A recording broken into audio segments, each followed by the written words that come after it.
2024 के लोकसभा चुनावों के बाद अब 2025 के बिहार विधानसभा चुनावों की धूल अब उड़नी शुरू हो चुकी है और बीजेपी ने अपनी रणनीति की सबसे अहम चाल चल दी है, यानी उम्मीदवारों की पहली सूची बीजेपी की तरफ से जारी कर दी गई है और इस लिस्ट में बीजेपी का कॉन्फिडेंस साफ तौर पर दिखता है। लेकिन महागठबंधन का आलम कुछ और नजर आता है। पहले की सूची जिसमें 71 नामों को बीजेपी ने शामिल कर दिया है।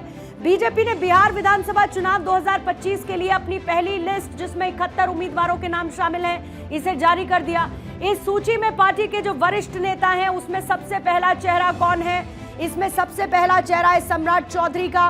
सम्राट चौधरी को तारापुर सीट से उम्मीदवार बनाया गया है और उम्मीदवारों के नाम का ऐलान तो छोड़िए, महागठबंधन में अभी गाड़ी अटकी हुई है, यानी सीट शेयरिंग फॉर्मूला तैयार नहीं हुआ है। महागठबंधन में नाराजगी की खबरें देखने को मिल रही है। 70 प्रत्याशियों की, जिसमें युवा शक्ति और वरिष्ठों के अनुभव दोनों का सुंदर सामंजस्य है। और एक बात बहुत स्पष्ट है कि एनडीए सभी 243 सीटों पे शानदार तरीके से चुनाव लड़ेगा और बिहार की जनता ने अपना मन बना लिया है कि अमृत काल का बिहार का पहला चुनाव है। इस अमृत काल में किसी विष बेल को दोबारा पनपने का कोई अवसर या कोई ख्वाब साकार करने बिहार की जनता नहीं देने जा रही। अगर बहुत ध्यान से पहली लिस्ट बीजेपी की आप देखिएगा तो इसमें ज्यादातर उनके पुराने विधायक मंत्रियों को रिपीट किया गया है, यानी सस्टेनेबिलिटी पर ध्यान दिया गया। बीजेपी ने सभी सामाजिक वर्गों को साधने की इसमें कोशिश की है। पहली लिस्ट में जहां पर पिछड़ा से लेकर अति पिछड़ा, महिला, अनुसूचित जाति, अनुसूचित जनजाति को 50% से ज्यादा की भागीदारी दी गई है। ये जो पहली लिस्ट है इसमें एक तरीके से सभी को साधने की कोशिश है। सबसे पहले अगर अदर बैकवर्ड क्लासेस की बात करेंगे, इसमें 17 उम्मीदवारों को शामिल किया गया है। इसके साथ जो अति पिछड़ा है वो 11 कैंडिडेट्स हैं। SC ST यानी शेड्यूल्ड कास्ट और शेड्यूल्ड ट्राइब जो वर्ग है उसमें 6 लोगों के नाम शामिल हैं और 9 महिलाओं को अपनी पहली लिस्ट में बीजेपी की तरफ से जगह दी गई है। कुल मिलाकर 71 उम्मीदवार देखने को मिले हैं। एक trust factor, winnability factor, cost calculation, इन सबको कंसिडर करते हुए बीजेपी ने अपने ये 71 नाम सामने कर दिया और एक तरीके का एक साइकोलॉजिकल प्रेशर महागठबंधन पर बनाने की कोशिश की है। 17 अक्टूबर तक जहां पर पहले चरण का नॉमिनेशन फाइल होना है, महज 2 दिन बाकी हैं, लेकिन अभी तक जन स्वराज और AIMIM को अगर आप छोड़ दें, जिसमें एक मैं हम यानी कि मांझी की पार्टी को भी शामिल कर लूं, उनकी तरफ से भी हम ने जहां 6 उम्मीदवारों का नाम का ऐलान कर दिया है। AIMIM ने अपनी लिस्ट, जन स्वराज ने अपनी सूची, कुछ प्रत्याशियों के नाम, इधर बीजेपी 71 उम्मीदवारों को टिकट की घोषणा कर चुकी है। ऐसे में सबसे पहले पहली लिस्ट में कितने विधायक का टिकट कटा, कितने रिपीट हुए, ये जानना बहुत ज्यादा जरूरी है, क्योंकि कुछ के टिकट कटे हैं तो क्या उनकी नाराजगी भी देखने को मिल सकती है और जिनको रिपीट किया गया वो वापस से दमखम से चुनाव लड़ेंगे। देखिए 10 लोगों के 10 विधायक ऐसे रहे जिनका टिकट इस बार बीजेपी ने काट दिया है।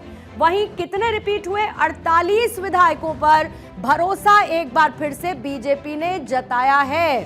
अब इसमें शामिल है 5 मंत्री जिनके टिकट कट चुके हैं, यानी 5 मंत्रियों को कह दिया गया है बीजेपी की तरफ से नमस्ते। और कितने रिपीट हुए? 12 मंत्री जिनको बीजेपी ने कहा है वेलकम अगेन। तो ये है वो 5 मंत्री जिनका टिकट काट दिया गया, 12 मंत्री जिनको रिपीट किया गया है।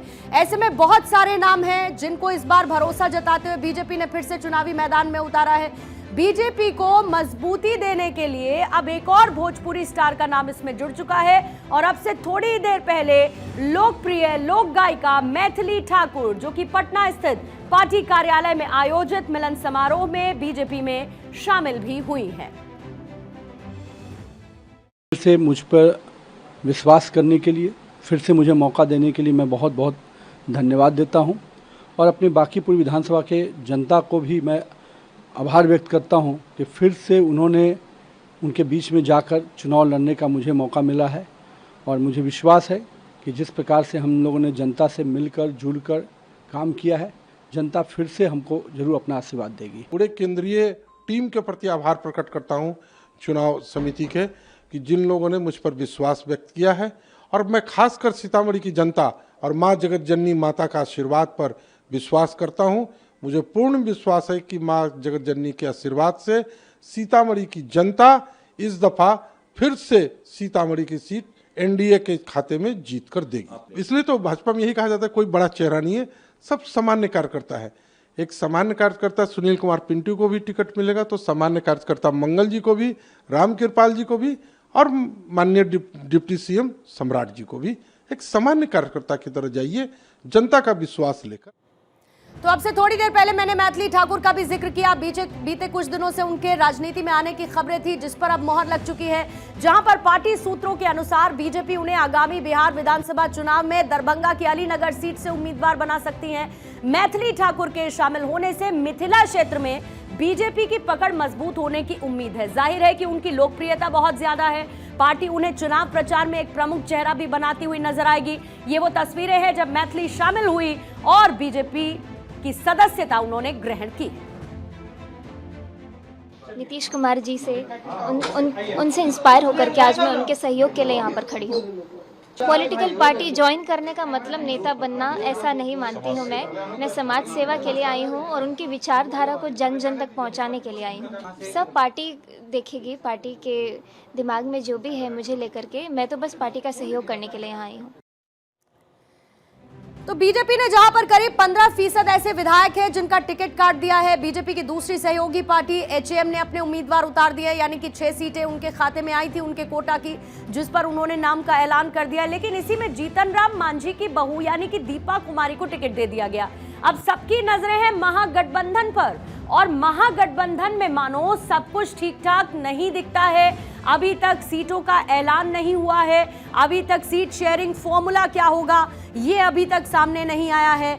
यानी सीट शेयरिंग का ऐलान एक तरफ जहां पर अभी तक महागठबंधन में नहीं हुआ है, और बिना सीट बंटवारे के सीपीआई एमएल ने अपनी लिस्ट जारी कर दी है। ऐसा ही कुछ कांग्रेस ने भी संकेत दिए थे, और 18 उम्मीदवारों की जो पहली लिस्ट है वो जारी कर दी गई है सीपीआई एमएल के द्वारा। लेकिन सीट शेयरिंग पर सहमति नहीं बन पा रही है, और सीट बंटवारे का मामला मानो एक लूपहोल सा बन चुका है। लालू यादव, तेजस्वी यादव दिल्ली आकर वापस पटना लौट चुके हैं, लेकिन कांग्रेस के साथ बात बनती हुई नजर नहीं आ रही है। और ऐसा महसूस होता है कि जहां महागठबंधन में सीटों को लेकर एक जबरदस्त खींचतान मची हुई है।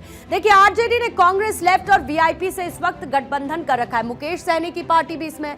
अब पिछले 2 महीने से महागठबंधन की बैठकों का दौर लगातार चल रहा है कि भाई कहीं तक तो गाड़ी पहुंचे, बात बन पाए, लेकिन जस की तस स्थिति यानी सीट शेयरिंग को लेकर अभी तक एक कंसेंसस महागठबंधन के बीच में नहीं हुआ है। अब आरजेडी और कांग्रेस में खींचतान बढ़ती हुई दिखाई दे रही है। कांग्रेस ने कहा कि अगर बहुत देर हुई तो हम अपनी लिस्ट जारी कर देंगे, क्योंकि कांग्रेस मन मुताबिक सीटें देना चाहती है, और ऐसा लगता नहीं कि तेजस्वी बहुत ज्यादा इसके मूड में है। अब जो मुकेश सहनी की पार्टी है लेफ्ट, उनके साथ भी बात बनती हुई तेजस्वी यादव की नजर नहीं आ रहा है। अब तेजस्वी ने सबसे बड़ी पार्टी और बड़ी सीटों वाली जो बात कही थी, वो फॉर्मूला कम से कम महागठबंधन में सेट होता हुआ दिखता नहीं है।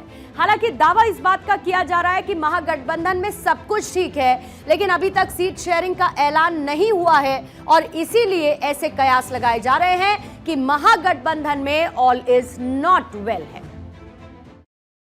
महागठबंधन में सब ऑल इज वेल है। किसी भी वक्त सीट शेयरिंग की घोषणा कर दी जाएगी। सीट बंटवारे पर अंतिम निर्णय हो चुका है, थोड़ा इंतजार कीजिए, किसी भी वक्त इसकी घोषणा हो जाएगी। महागठबंधन महामजबूती से चुनाव लड़ेगा और महाविजय करेगा। तो बीजेपी ने जहां पर अपनी पहली सूची जारी कर दी है, न केवल एक रणनीतिक बढ़त हासिल की, बल्कि एनडीए की एकजुटता को भी सशक्त रूप से प्रदर्शित किया है। नरेंद्र मोदी, अमित शाह के नेतृत्व में पार्टी का आत्मविश्वास बुलंदी पर है, जो कि बिहार की सियासी जमीन पर एक मजबूत कदम रखता हुआ नजर आ रहा है। दूसरी तरफ महागठबंधन, जहां पर सब कुछ ठीक ठाक दिखता नहीं है। महागठबंधन के बीच बढ़ती हुई रार ने गठबंधन की नींव को कमजोर कर दिया है, और उस बात को भी अभी तक गलत साबित किया है कि महागठबंधन में एकता है, जो फिलहाल बिखरी बिखरी सी नजर आती है।